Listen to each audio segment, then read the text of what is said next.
नमस्कार, sports can में आप सभी का बहुत बहुत स्वागत है। मैं हूं आनंद श्रीवास्तव। देश और दुनिया की तमाम खेल खबरों पर चर्चा के लिए आज हमारे साथ हैं खेल विशेषज्ञ मनोज जोशी जी। मनोज जी, कार्यक्रम में बहुत बहुत स्वागत है आपका। धन्यवाद।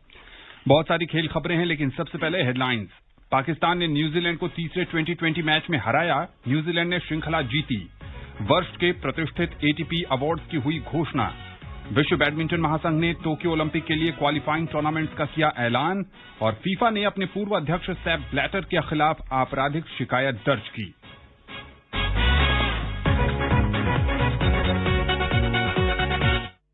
सबसे पहले बात करते हैं क्रिकेट की। पाकिस्तान ने तीसरे T20 मुकाबले में न्यूजीलैंड को 4 विकेट से हरा दिया है। इस हार के बावजूद न्यूजीलैंड ने 3 मैचों की श्रृंखला 2-1 से अपने नाम कर ली है।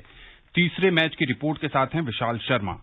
पहले खेलते हुए मेजबान टीम ने 7 विकेट के नुकसान पर 173 रन बनाए। जवाब में पाकिस्तान की टीम ने 2 गेंद शेष रहते 177 रन बनाकर मैच अपने नाम कर लिया। पाकिस्तान के कप्तान शादाब खान ने टॉस जीतकर न्यूजीलैंड को बल्लेबाजी के लिए आमंत्रित किया। कीवी टीम के लिए मार्टिन गप्टिल और टिम साइफर्ट की सलामी जोड़ी ने अच्छी शुरुआत की। दोनों बल्लेबाजों ने पहले विकेट के लिए 40 रन जोड़े। हालांकि अच्छी शुरुआत के बाद कीवी टीम ने लगातार 3 विकेट गंवा दिए और टीम का स्कोर 3 विकेट के नुकसान पर 58 हो गया। यहां से ड्वेन कॉनवे और ग्लेन फिलिप्स ने पारी को संभाला और चौथे विकेट के लिए 51 रनों की साझेदारी की। ड्वेन कॉनवे ने 63 रन की शानदार पारी खेली, वहीं ग्लेन फिलिप्स ने 31 रन बनाए।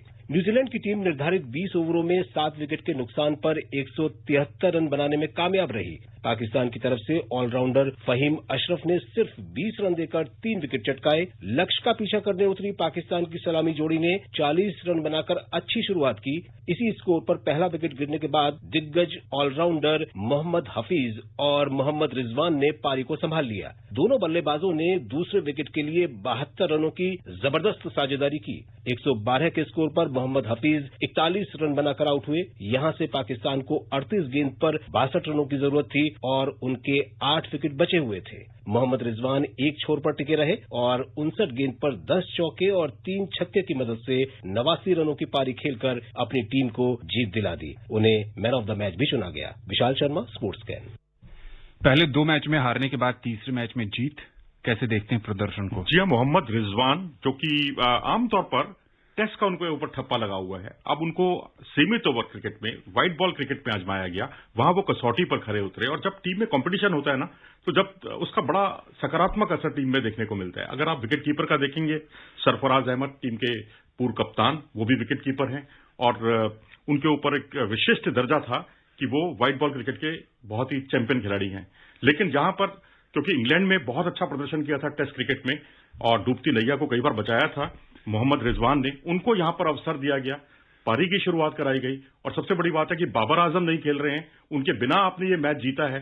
हफीज जो कि निरंतरता जिनमें बहुत ही गजब की है और दोनों ने 72 रन की जो पार्टनरशिप की। हालांकि शुरुआती दौर में बोल्ट के सामने थोड़े से असहज दिखाई दिए थे, लेकिन उसके बाद जैसे जैसे खेल बढ़ा, रिजवान का बल्ला भी घूमता रहा, हफीज ने उनका अच्छा साथ दिया और बाद में जो आखिरी जो ओवर्स थे, वहां पर इफ्तिकार ने 7 गेंदों पर जो 14 रन बनाए हैं और छक्के के साथ मैच जितवाया है, वास्तव में काबिल तारीफ। हफीज की आपने बात की, लगभग 40 साल की उम्र होने वाली है और जिस ढंग से इस श्रृंखला में उन्होंने प्रदर्शन किया, उन्होंने बता दिया कि भी आने वाले T20 विश्व कप के लिए वो पाकिस्तान टीम के बड़े दावेदार हैं। जी हां, बिल्कुल। और उनके खेलने से जो मनोबल बढ़ता है ना टीम का, वो बहुत ही सकारात्मक होता है और निरंतरता उनके प्रदर्शन में है। न सिर्फ वो पारी को बिल्ड करना जानते हैं, बल्कि जहां जरूरत पड़ती है ताबड़तोड़ स्ट्रोक्स लगाने की, वो किसी भी युवा खिलाड़ी के लिए प्रेरणा स्रोत हैं। और जो जिस तरह से मिड विकेट के ऊपर से या कवर के ऊपर से आप उनको छक्के लगाते हुए देखते हैं इस उम्र में भी, तो इससे जाहिर होता है ओल्ड इज गोल्ड। कोई मतलब नहीं है उम्र के हिसाब से आप किसी तरह का कोई क्राइटेरिया करें या कोई मानदंड स्थापित करें, लेकिन जो प्रदर्शन कर रहा है, अच्छा प्रदर्शन कर रहा है और टीम को वास्तव में वो उसका तारणहार साबित होता है। पाकिस्तान के खिलाफ 2 मैचों की टेस्ट सीरीज के लिए न्यूजीलैंड टीम का ऐलान हो गया है। 13 सदस्यीय टीम में left arm spinner Mitchell Santner को शामिल किया गया है, जबकि एजाज पटेल को जगह नहीं मिली है। न्यूजीलैंड के हेड कोच गैरी स्टीड ने कहा है कि टीम कॉम्बिनेशन की वजह से पटेल की जगह सैंटनर को टीम में शामिल किया गया है। गैरी स्टीड ने कहा कि सैंटनर एक बेहतरीन ऑलराउंडर हैं और पटेल को ज्यादा समय भी नहीं मिला है। इसी वजह से न्यूजीलैंड थिंक टैंक ने वर्ल्ड टेस्ट चैंपियनशिप फाइनल को देखते हुए सैंटनर को मौका देने का फैसला किया है। नियमित कप्तान केन विलियमसन की भी वापसी हुई है। वेस्टइंडीज के खिलाफ पहला टेस्ट मैच खेलने के बाद वो उपलब्ध नहीं थे। हालांकि पाकिस्तान सीरीज में वो पूरी तरह उपलब्ध रहेंगे। इस समय अगर world test championship points table की बात करें तो ऑस्ट्रेलिया बेहतर जीत प्रतिशत के आधार पर पहले नंबर पर है, जबकि भारत और न्यूजीलैंड दूसरे और तीसरे पायदान पर हैं। वेस्टइंडीज और भारत के खिलाफ होम सीरीज में मिली जीत के बाद न्यूजीलैंड ने अपनी स्थिति मजबूत कर ली है। अगर वो पाकिस्तान को भी हरा देते हैं तो उनके फाइनल में पहुंचने के चांसेस बढ़ जाएंगे। गैरी स्टीड का बहुत फोकस है वर्ल्ड टेस्ट चैंपियनशिप के फाइनल में जगह बनाने की, और जिस तरीके से वहां भारत का प्रदर्शन लचर है, यहां इनकी संभावना बढ़ गई निश्चित तौर पर। और आप देखिए ना, भारत को पहले हराया, क्लीन स्वीप किया भारत का, उसके बाद वेस्टइंडीज की टीम न्यूजीलैंड गई, उनका क्लीन स्वीप किया, और अब उनकी नजर पाकिस्तान पर है और पाकिस्तान की समस्याओं का अंबार लगा हुआ है। ठीक है, एक मैच में T20 में एक राहत भरी जीत जरूर उन्हें हासिल हुई है, लेकिन बाबर आजम मौजूद नहीं होंगे, उनको इंजरी है, उनके अंगूठे में इंजरी है, इमामुल हक मौजूद नहीं होंगे, और तो और वकार यूनुस जो टीम के कोच हैं, बॉलिंग कोच, वो भी लौट आएंगे दूसरे टेस्ट के बाद से। तो समस्याएं बहुत ज्यादा हैं और न्यूजीलैंड की टीम बिल्कुल निरंतरता का उसने प्रदर्शन किया है, लगातार अच्छा प्रदर्शन किया है। तो ये मैं समझता हूं कि भारत की, क्योंकि स्थिति जैसा आपने कहा लचर है, और अभी तक तो के सिनेरियो से यही लगता है कि न्यूजीलैंड वर्सेस ऑस्ट्रेलिया, ये अभी तक हम फाइनल देख रहे हैं जैसे हालात चल रहे हैं। दोनों ही देश चीर प्रतिद्वंद्वी हैं, कई मुकाबले इनके बीच होते हैं और दुनिया भर की खेल प्रेमियों की निगाहें भी इन मुकाबलों पर लगी होती है। ऑस्ट्रेलियाई बल्लेबाज विल पुकोवस्की 26 दिसंबर से भारत के खिलाफ शुरू होने जा रहे दूसरे टेस्ट यानी बॉक्सिंग डे टेस्ट से बाहर हो गए हैं, लेकिन जो बर्न्स इस टेस्ट में खेलेंगे। पुकोवस्की को पहले अभ्यास मैच में सिर में गेंद लगी थी और फिर वो कंकशन के कारण मैच से बाहर हो गए थे। कंकशन के कारण अब पुकोवस्की को अपना डेब्यू करने में समय लगेगा। पुकोवस्की अब तक 9 बार कंकशन का शिकार हो चुके हैं। सलामी बल्लेबाज जो बर्न्स को बॉक्सिंग डे टेस्ट में खेलने को हरी झंडी मिल गई है। एडिलेड में खेले गए पहले टेस्ट में बर्न्स तेज गेंदबाज जसप्रीत बुमराह की गेंद पर चोटिल हो गए थे। बॉक्सिंग डे टेस्ट में डेविड वार्नर का खेलना भी तय लग रहा है। वार्नर अगर फिट होकर लौटते हैं तो वो जो बर्न्स के साथ पारी की शुरुआत कर सकते हैं। वार्नर शनिवार को ही सिडनी से मेलबर्न पहुंचे हैं। वार्नर की टीम में वापसी होती है तो टीम से मैथ्यू वेड या ऑलराउंडर कैमरन ग्रीन की छुट्टी हो सकती है। पुकोवस्की के लिए बहुत निराशाजनक खबर है, लेकिन ऑस्ट्रेलियाई नजरिए से देखें तो वार्नर का फिट होना और जो बर्न्स का फिट होना अच्छी बात। जी हाँ, बिल्कुल। और सबसे बड़ी बात है, पुकोवस्की के बारे में आपने कहा, इन्होंने शेफील्ड शील्ड, जो हमारी जैसे रणजी ट्रॉफी होती है ना, वैसे ऑस्ट्रेलिया में शेफील्ड शील्ड होती है। उनका डोमेस्टिक सीजन जो है उसके आधार पर खिलाड़ियों का चयन किया जाता है। बहुत ही उम्दा प्रदर्शन किया है इस खिलाड़ी ने भी और कैमरून ग्रीन ने भी। कैमरून ग्रीन को भी मौका मिला और सबसे ये टीम के बहुत तारणहार खिलाड़ी हैं, बहुत टैलेंटेड खिलाड़ी हैं। और यहां पर वार्नर का, जैसा आपने कहा, फिट है और फिट होना ये बहुत बड़ा प्लस पॉइंट रहेगा ऑस्ट्रेलिया के लिए। और जो बर्न्स, देखिए शेफील्ड शील्ड में लगातार फ्लॉप शो था उनका, 9 या 10 पारियों में उनके 60 के आसपास रन थे, लेकिन ऑस्ट्रेलियाई टीम प्रबंधन ने उन पर भरोसा दिखाया और पिछले मैच में देखिए बहुत उनकी एक पारी में तो बहुत अच्छी बल्लेबाजी उन्होंने की है। तो अगर वो फिट हैं तो यही लगता है मुझे, जो बर्न्स जिन पर टीम का बहुत ज्यादा भरोसा है और वार्नर दोनों पारी की शुरुआत करते हुए दिखाई देंगे। तो कैमरून ग्रीन या मैथ्यू वेड, किसकी छुट्टी? कैमरून ग्रीन खेलने चाहिए, क्योंकि नाथन लायन और कैमरून ग्रीन को हमने देखा है बहुत लंबे लंबे स्पेल करते हुए पिछले मैच में भी। और उस स्थिति में जो स्ट्राइक बॉलर हैं, स्टार कमिंस को अगर आप देखते हैं, जोश हेजलवुड को देखते हैं, उनको काफी आराम मिल जाता है। और जब नई गेंद आती है तो तीनों तरोताजा होकर, ऐसा लगता है कि उन्होंने फील्डिंग की ही नहीं, बिल्कुल तरोताजा होकर वो बॉलिंग कर रहे हैं। तो इसलिए मैं समझता हूं ग्रीन, जिन्होंने प्रैक्टिस मैच में सेंचुरी भी बनाई है भारत के खिलाफ, तो एक ऑलराउंडर है। और दोनों टीमों का एक अंतर है, क्योंकि भारत के पास वैसा सशक्त ऑलराउंडर नहीं है और उनके पास ग्रीन है। दूसरी तरफ भारत की बात करें तो पहली हार, उसके बाद विराट कोहली का स्वदेश वापस आना, मोहम्मद शमी चोटिल होकर श्रृंखला से बाहर हो गए हैं। समस्याओं का अंबार है। रहाणे क्या करेंगे? टीम कॉम्बिनेशन को लेकर भी बहुत सारी चर्चाएं हैं। सिराज खेलेंगे, सैनी को मौका मिलेगा, जडेजा आएंगे, हनुमा विहारी बाहर जाएंगे। आप क्या कहेंगे? मैं तो यही कहूंगा जी, ये जो बहुत पैनिक बटन ना दबाएं, अपनी क्षमताओं पर भरोसा रखें और अपनी स्ट्रेंथ से खेलें, जैसे कपिल देव कहा करते थे, या पुराने जितने खिलाड़ी हैं, या जो भारत की सोच रही है कि आप अपनी स्ट्रेंथ से खेलिए, ये मत देखिए कि विकेट की प्रवृत्ति है पूरी तरह से तेज गेंदबाजों के अनुकूल। तो मैं तो समझता हूं अगर मेलबोर्न की विकेट जो है, जो बॉक्सिंग डे पर जो मुकाबला होना है वहां, तो वहां बहुत तेज विकेट नहीं है, लेकिन बहुत धीमी विकेट भी नहीं है। तो ऐसी स्थिति में अगर आप जडेजा वहां पर बहुत ही कारगर साबित हो सकते हैं। अब वो चाहे आप उनको शमी की जगह रखें, चाहे आप उनको हनुमा विहारी की जगह रखें, लेकिन मुझे लगता है कि हनुमा विहारी टीम में होने चाहिए ताकि बल्लेबाजी आपकी नीचे तक रहे और जडेजा भी खेले, हनुमा विहारी भी खेलें, और बस आपको समझौता ये करना पड़ेगा 2 पेसर और 2 स्पिनर्स का। सलामी बल्लेबाज के तौर पर किसे देखते हैं, लोकेश राहुल या शुभमन गिल को मौका मिलेगा? देखिए, शुभमन गिल में बहुत संभावनाएं हैं, बहुत टैलेंटेड खिलाड़ी है, उसकी रनिंग बिटवीन द विकेट बहुत अच्छी है, सब कुछ अच्छा है, लेकिन तजुर्बा भी तो एक चीज होती है ना, तजुर्बा उनके पास नहीं है। तो मैं समझता हूं 5वें 6ठे नंबर पर उनको बल्लेबाजी के लिए उतारें, नंबर 5 पर आदर्श स्थिति होगी। केएल राहुल ठीक है, पिछली 4-5 सीरीज जैसा कि संजय मांजरेकर ने भी कहा है, उंगली उठाई है इस पर कि उनका परफॉर्मेंस देखिए, उनका एवरेज देखिए, बहुत ही औसत दर्जे से भी नीचे का प्रदर्शन है। तो अगर फिर भी उनके पास मैं समझता हूं तजुर्बा है, 5 सेंचुरी है उनके पास, और ऑस्ट्रेलिया में सेंचुरी है उनकी, इंग्लैंड में सेंचुरी है, वेस्ट इंडीज में सेंचुरी है, विदेशी धरती पर जो अच्छा प्रदर्शन करने की उनमें कुव्वत है, तो क्यों ना उनसे ही पारी की शुरुआत कराई जाए। और शुभमन गिल को मैं समझता हूं जोश हेजलवुड और इन सबसे थोड़ा सा बचाया जाए और उसको 5वें नंबर पे उतारे तो ज्यादा अच्छा होगा, अच्छे परिणाम आएंगे। चलिए देखना है कि अब भी समय है, 26 तारीख से दूसरा टेस्ट मैच शुरू हो रहा है। रहाणे और शास्त्री की जो जोड़ी है वो क्या टीम कॉम्बिनेशन पर माथापच्ची करके प्लेइंग 11 का स्वरूप देती है, ये तो आने वाले समय में ही पता चलेगा। दक्षिण अफ्रीका के पूर्व ऑलराउंडर जैक कैलिस को सोमवार को इंग्लैंड का बैटिंग कंसल्टेंट बनाया गया है। वे अगले महीने श्रीलंका में होने वाले 2 मैचों की टेस्ट सीरीज के लिए इंग्लैंड टीम के साथ जाएंगे। इसके बाद इंग्लैंड टीम भारत दौरे पर भी आएगी। England and Wales cricket board ने कहा है कि टीम 2 जनवरी को श्रीलंका के लिए रवाना होगी। ईसीबी ने कहा 2 मैच के लिए 7 कोच टीम के साथ जुड़ेंगे। जैक कैलिस पहली बार टीम के साथ बैटिंग कंसल्टेंट के तौर पर जुड़ेंगे। 45 साल के कैलिस ने इससे पहले 2019 में दक्षिण अफ्रीका के बैटिंग कंसल्टेंट का रोल भी निभाया था। पूर्व क्रिकेटर पॉल कॉलिंगवुड श्रीलंका दौरे पर इंग्लैंड के हेड कोच क्रिस सिल्वरवुड के असिस्टेंट का रोल निभाएंगे। ऑस्ट्रेलिया के legend batsman sir Donald Bradman की डेब्यू टेस्ट कैप नीलाम हो गई है। ऑस्ट्रेलिया की ही एक व्यापारी पीटर फ्रीडमैन ने उनकी पहली बैगी ग्रीन टेस्ट कैप $3,40,000 यानी करीब 2 करोड़ 51 लाख रुपए में एक नीलामी में खरीदी। सर ब्रैडमैन ने 1928 में अपना डेब्यू मैच खेला था। यह क्रिकेट की किसी भी यादगार वस्तु को खरीदने के लिए दूसरी सबसे ज्यादा कीमत दी गई है। ऑस्ट्रेलिया के ही शेन वॉर्न की टेस्ट कैप $7,60,000 यानी करीब 5 करोड़ 61 लाख रुपए में बिकी थी। वॉर्न ने 2006 में इंटरनेशनल क्रिकेट से संन्यास लिया था। सर ब्रैडमैन ने ऑस्ट्रेलिया के लिए 30 नवंबर 1928 को ब्रिस्बेन में इंग्लैंड के खिलाफ अपना डेब्यू मैच खेला था। पहले मैच की दोनों पारी मिलाकर उन्होंने 19 रन बनाए थे।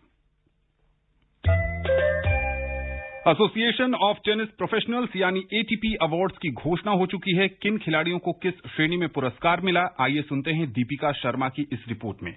Roger Federer, Rafael Nadal, Novak जोकोविच, वासेक पोस्पिसिल, आंद्रे रूबलेव और फ्रांसिस टियाफो इस साल के टॉप अवार्ड्स जीतने वाले खिलाड़ी रहे। रोजर फेडरर सिंगल्स कैटेगरी में प्रशंसकों के सबसे पसंदीदा खिलाड़ी रहे। उन्हें लगातार 18वें साल फैंस फेवरेट अवार्ड के लिए चुना गया। वहीं 2020 में अपना 13वां फ्रेंच ओपन खिताब और कुल 20वां ग्रैंड स्लैम जीतने वाले नडाल को लगातार तीसरे साल और कुल चौथी बार स्टीफन एडबर्ग स्पोर्ट्समैनशिप अवार्ड यानी खेल भावना पुरस्कार से सम्मानित किया गया। रूस के रूबलेव ने 2020 में 5 एटीपी टाइटल समेत 41 मैच जीते। इसकी बदौलत उन्होंने करियर हाईएस्ट 8वीं रैंक हासिल की। रूबलेव को मोस्ट इम्प्रूव्ड प्लेयर अवार्ड से सम्मानित किया गया। वहीं उनके कोच फर्नांडो विसेंट को coach of the year award से नवाजा गया। 17 साल के स्पेन के टेनिस प्लेयर कार्लोस अल्काराज को new Qamar of the year award से सम्मानित किया गया। कार्लोस ने इस साल रैंकिंग में लंबी छलांग लगाते हुए करियर हाईएस्ट 136वीं रैंक हासिल की। साथ ही उन्होंने 3 एटीपी चैलेंजर टूर ट्रॉफी भी जीती। 2019 में बैक सर्जरी कराने वाले 25 साल के वासेक पोस्पिसिल को comeback player of the year award से नवाजा गया। कनाडा के इस खिलाड़ी ने सर्जरी से रिकवरी के बाद इस साल कमबैक करते हुए 2 एटीपी फाइनल्स में जगह बनाई। वो 2019 में 150वीं रैंक पर थे, जबकि इस साल के खत्म होने तक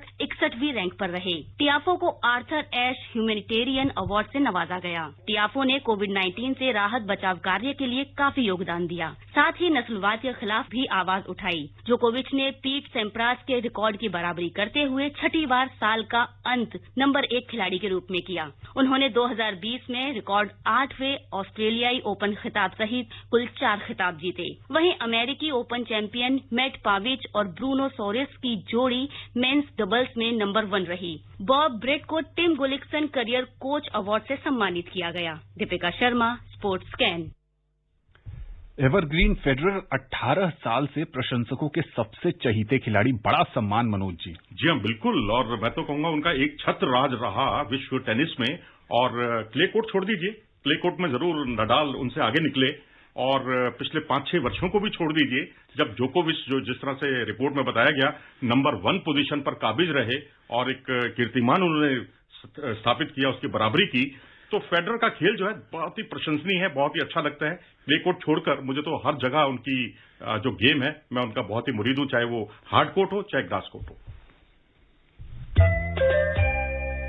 विश्व बैडमिंटन महासंघ BWF ने 2021 के पहले हाफ के लिए 17 टूर्नामेंटों की घोषणा की है, जो टोक्यो ओलंपिक का क्वालिफाइंग टूर्नामेंट भी होगा। बैडमिंटन सत्र की शुरुआत 17 से 21 जनवरी तक होने वाले थाईलैंड ओपन से होगी और 25 जुलाई को रूस ओपन के साथ इसका समापन होगा। 2 से 7 मार्च तक होने वाले स्विस ओपन के साथ टोक्यो ओलंपिक क्वालिफाइंग टूर्नामेंट की शुरुआत होगी।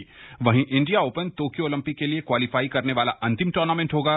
इंडिया ओपन का आयोजन 11 से 16 मई तक नई दिल्ली में होगा। BWF ने कहा है कि 18 मई को जारी होने वाली रैंकिंग से टोक्यो ओलंपिक का क्वालिफिकेशन तय किया जाएगा।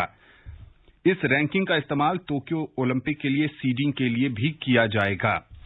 अब जब कार्यक्रम तय हो गया है, कोविड के कारण भारतीय खिलाड़ियों ने बहुत सारे टूर्नामेंट्स में हिस्सा नहीं लिया है, अब वक्त आ गया है कोर्ट पर अपना दमखम दिखाने का। जी हाँ, बिल्कुल। और एक किदाम्बी श्रीकांत को छोड़ दीजिए, अक्टूबर में वो एक अपवाद है, एक टूर्नामेंट में उतरे थे अक्टूबर में।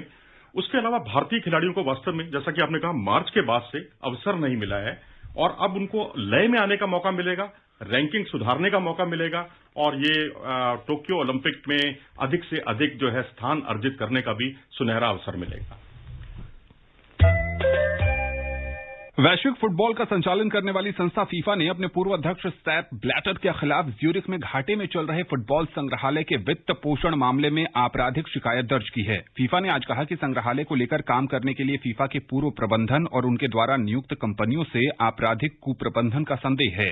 इस परियोजना में ब्लैटर की काफी दिलचस्पी थी, जिसे शहर की एक पुनर्निर्मित और किराए की इमारत में स्थापित किया गया है। फीफा विश्व फुटबॉल संग्रहालय 2016 में खोला गया था, जिसमें $140 मिलियन यानी लगभग 10 अरब रुपए का खर्च इमारत को तैयार करने में किया गया था। 1970 में बनी इस इमारत में कई किराए के अपार्टमेंट भी हैं। फीफा का आरोप है कि ब्लैटर की समिति ने साल 2045 तक के लिए इस इमारत का किराया काफी बढ़ाकर रख दिया है। इंडियन सुपर लीग में इस समय ओडिशा का सामना नॉर्थ ईस्ट यूनाइटेड से हो रहा है। कल बेंगलुरु एफसी को सीजन की पहली हार का सामना करना पड़ा। मैच के 33वें मिनट में डेविड विलियम्स के गोल ने एटीके को आगे कर दिया और अंत तक ये बढ़त कायम रही। एटीके मोहन बागान की 7 मैचों में ये 5वीं जीत है और टीम के पॉइंट टेबल में टॉपर मुंबई सिटी के समान ही 16 पॉइंट हो गए हैं, लेकिन गोल अंतर के आधार पर वो पॉइंट टेबल में दूसरे स्थान पर है। सीजन की पहली हार के बाद बेंगलुरु 7 मैचों के बाद 12 अंकों के साथ तीसरे नंबर पर है। टीम ने अब तक 3 मैच जीते हैं और 3 ड्रॉ भी खेले हैं। टोक्यो ओलंपिक के आधिकारिक खर्चों में 22% का इजाफा हुआ है। कोरोना की वजह से अब इसका आयोजन 2021 में होगा। स्थानीय आयोजन समिति ने आज नया बजट जारी करते हुए ये जानकारी दी। ऑनलाइन प्रेस कॉन्फ्रेंस में आयोजकों ने बताया कि ओलंपिक के आयोजन का खर्चा अब 15 अरब 40 करोड़ डॉलर होगा। पिछले साल इन खेलों के आयोजन का बजट 12 अरब 60 करोड़ डॉलर था। खेलों में 1 साल के विलंब के कारण बजट में 2 अरब 80 करोड़ डॉलर का इजाफा हुआ है।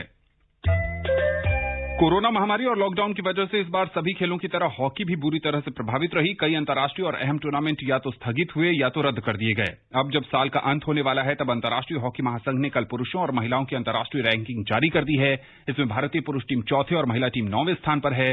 नई रैंकिंग में पुरुष वर्ग में बेल्जियम की टीम और महिलाओं में नीदरलैंड्स विश्व रैंकिंग में टॉप पर है। पुरुष वर्ग में ऑस्ट्रेलिया दूसरे, नीदरलैंड तीसरे और भारत चौथे स्थान पर है। महिलाओं में अर्जेंटीना दूसरे और जर्मनी तीसरे स्थान पर है।